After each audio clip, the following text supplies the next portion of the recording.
Your body can be sending you warning signs week before an injury even happens. I ignored every warning sign for 5 years, and it cost me 3 years of being unable to train as hard as I wanted to due to a back injury. And at one point, I even lost control of my foot due to some nerve issues. But here's what's crazy. Your body doesn't just break down overnight. First, it's a twinge, then it's soreness that lasts a little bit longer, then it's pain during training, and then it's pain all the time. So by the end of this video, I'm gonna show you what to look out for so this doesn't happen to you too.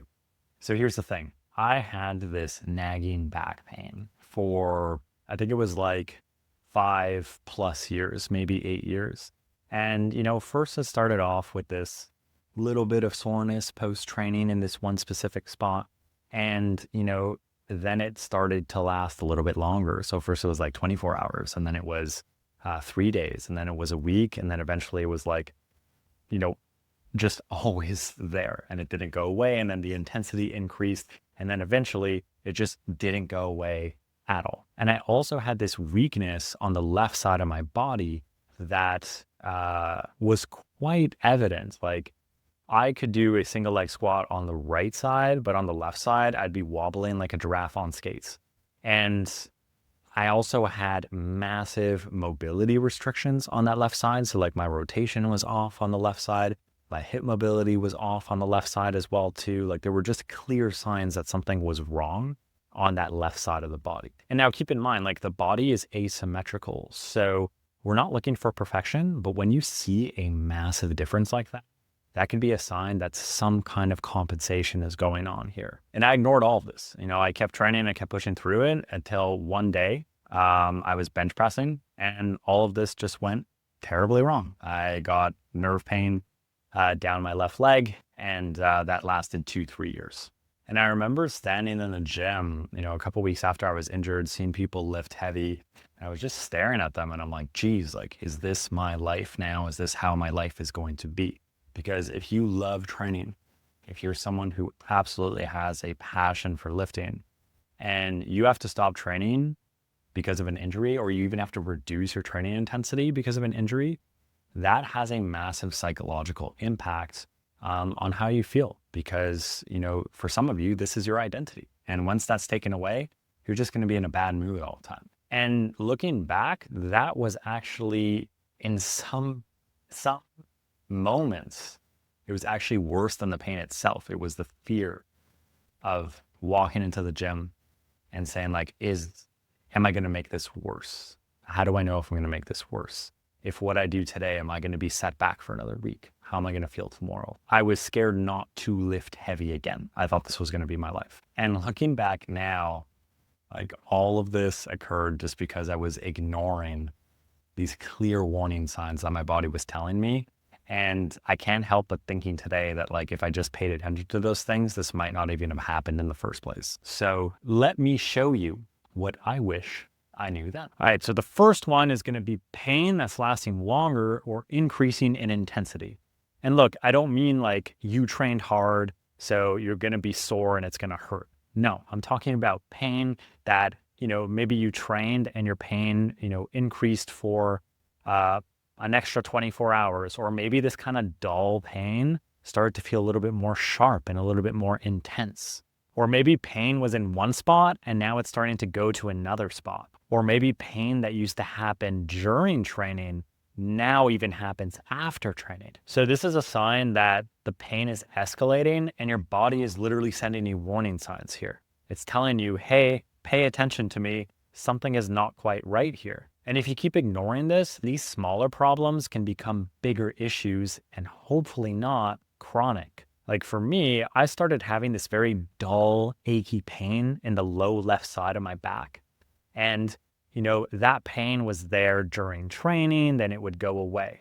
But then all of a sudden, it started to be there, not when I was training, when I was outside of the gym. And then it started to last a little bit longer for a couple of days. And then it got a little bit more sharp.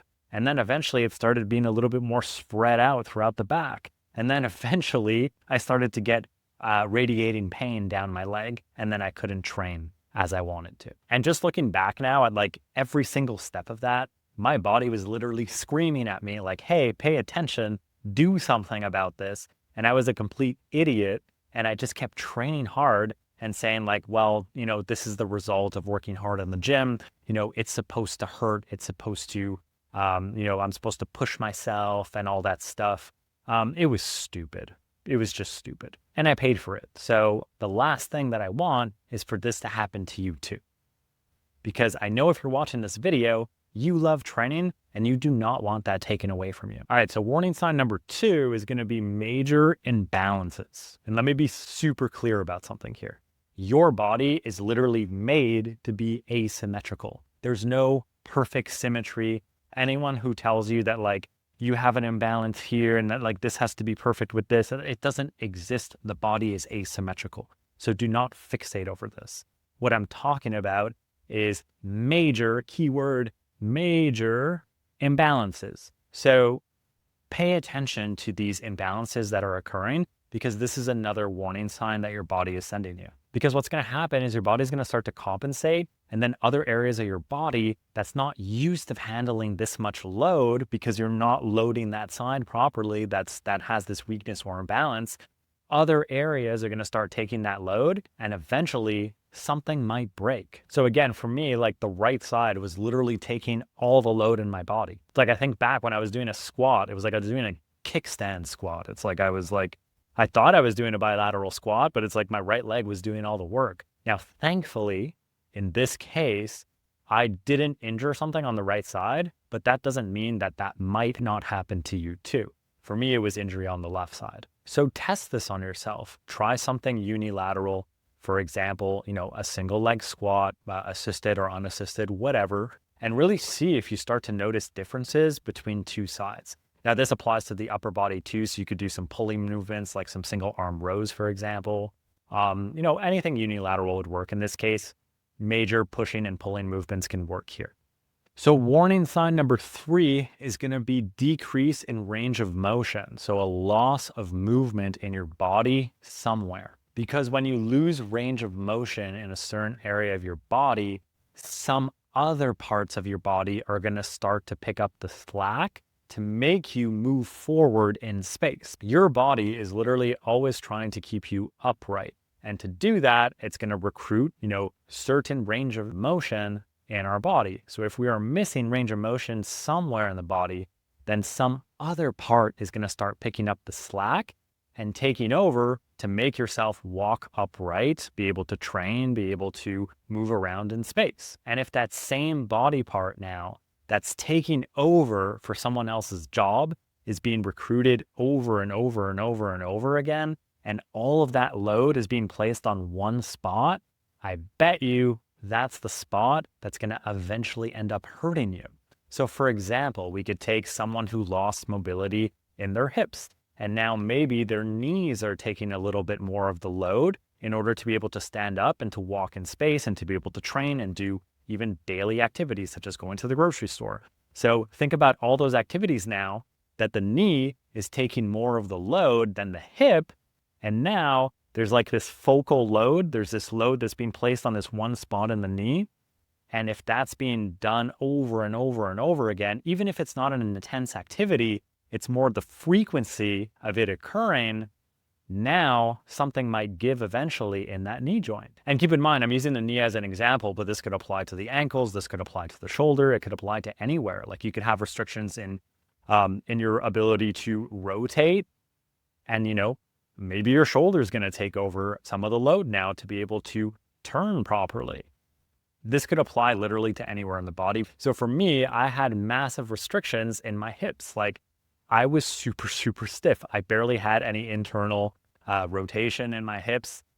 This was on both of my hips. So if I didn't have mobility in my hips, what's going to take over? Well, my back. I started using my back for literally everything. So not only when I was training, when I was deadlifting, did I not have enough access in my hips to recruit the hamstring muscles, but hey, maybe during daily activities such as going to the grocery store, picking something up off the floor, all of this was being done over and over and over again. And all of that load was being placed on one spot in my back. And for me, it was the left side. And then eventually, the nerve got irritated. something gave, and then I started getting that leg pain. Another example of a restriction is my client Etienne. Like when he came to me, his back, he was literally in this like arched position like this. And he's like, well, I've had pain in my back for like the longest time, and pain in his hip too. And I'm like, interesting. Look at your body's position. You are already in this super extended position. Your body has nowhere else to go here. Like there's only so much you can extend.